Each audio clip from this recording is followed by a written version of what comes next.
Something I've not really seen people talk about much at all so far is that Blood Elf Shamans are heavily hinted in Midnight right now.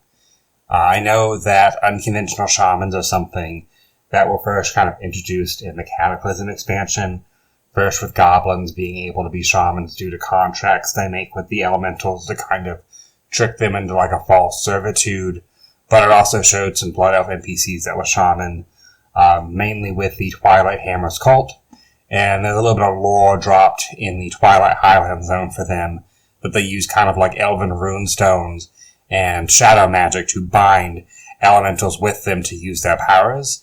That's kind of the base lore for them. And then, of course, in Dragonflight, we had it to where pretty much every race could be a shaman, and we even had a pretty big cutscene with a Blood Elf shaman that Fyrak is pissed at, and people are wondering if he was supposed to be a shaman or a druid for a long time. However, inside of Midnight itself, there actually appears to be Blood Elf Shaman Totems.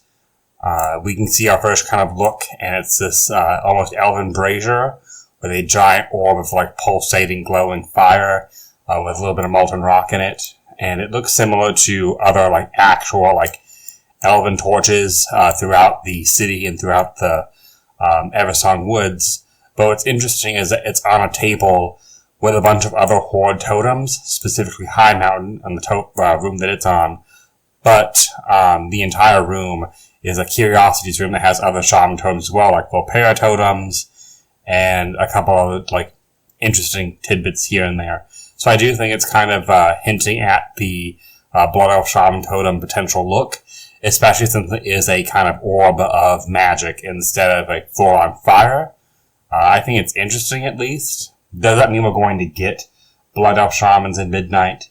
Not really. I mean, Dragonflight told us that the lore now had Paladins for Kultirans, Drakthir, Void Elves, and we also already had Night Elf Paladins as of Legion, but none of those races have gotten the Paladin unlock just yet. So this may just be additional world building to show us like what Blood Elf totems do look like or could look like. But either way, I think it's interesting, and like I said, I've not really seen anyone talk about it yet.